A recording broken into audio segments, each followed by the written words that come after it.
President Richard Nixon, during the first week he secretly taped his Oval Office conversations, sounded as blunt, plain-spoken, and unequivocal as anyone could wish.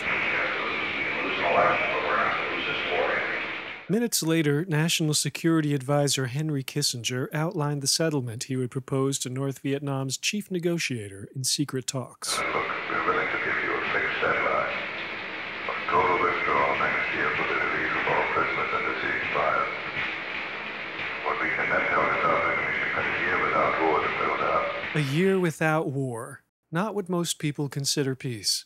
Not an end to the fighting, just an interruption. The president could still speak about not losing in Vietnam, but he had defined defeat downward.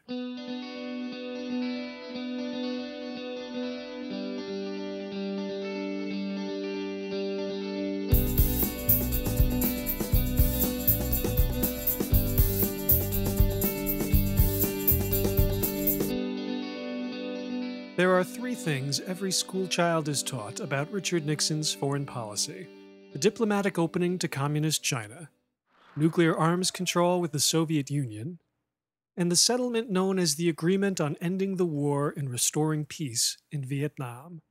Nixon combined the three into a concept that dazzled pundits: triangular diplomacy, the notion of playing the Chinese off the Soviets off the Chinese, and both of them off of North Vietnam. Triangular diplomacy formed the cornerstone of Nixon and Kissinger's brilliant reputations as architects of a structure of world peace.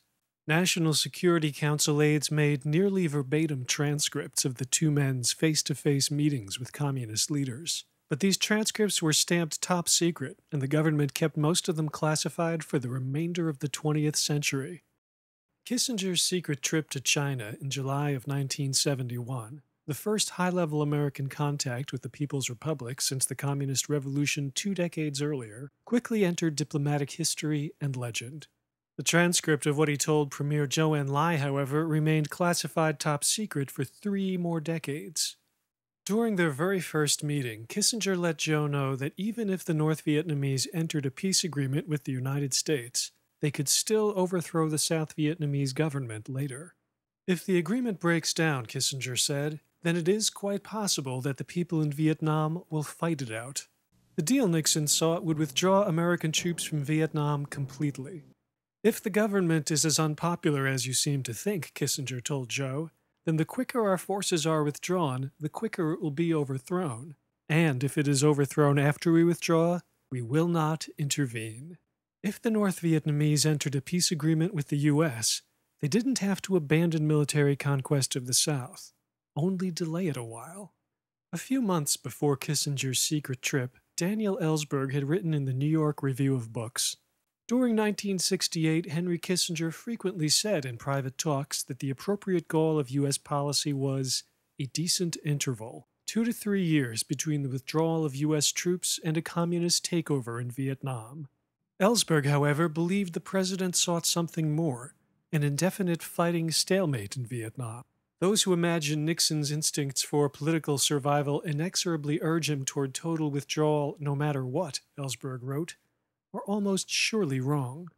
Few people knew more about the war than Ellsberg, a former Defense Department official who leaked the Pentagon Papers, a classified history of Vietnam.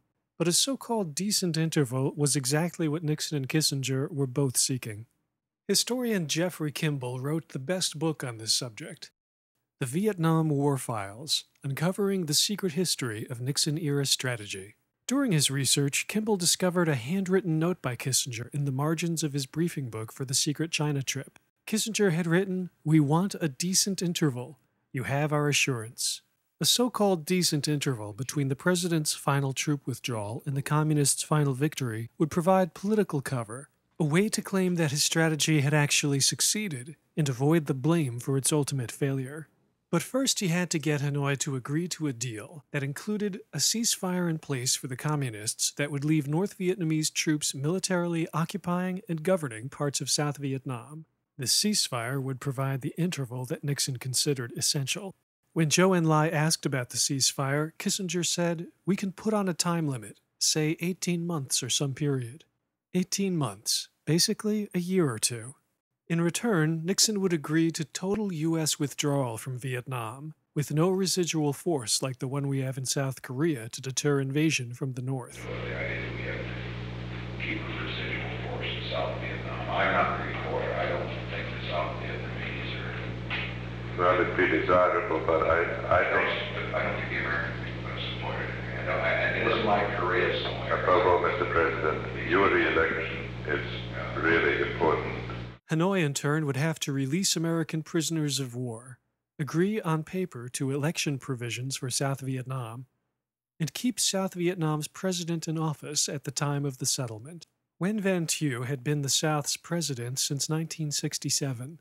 The North had long demanded that any agreement include his resignation, but this was a demand Nixon could not afford to meet.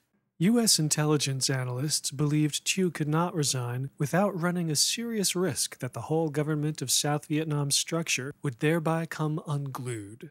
With Thieu out, South Vietnam might only survive a few months, making Nixon's failure too obvious. In other words, no Thieu, no decent interval. The president dramatically revealed his advisor's secret trip, but not what he had told Zhou Enlai about Vietnam, in a speech announcing that Nixon was going to China. Our action in seeking a new relationship with the People's Republic of China will not be at the expense of our old friends. Henry Kissinger ascended to new heights of celebrity in the excitement over his clandestine meeting in Beijing. One puff piece led with an anecdote about Kissinger being spotted at a Washington dinner party talking with this astonishingly beautiful girl, then went on to praise its subject for his gift for getting down to the truth of the matter, his gift for cutting through the fog and the garbage around an issue, and his incisive, uncluttered honesty. It showed pictures of him with actresses, such as Jill St. John, Bond girl Tiffany Case, and speculated that Kissinger, who every intelligent man knows is a towering mind, may also be a gifted lover.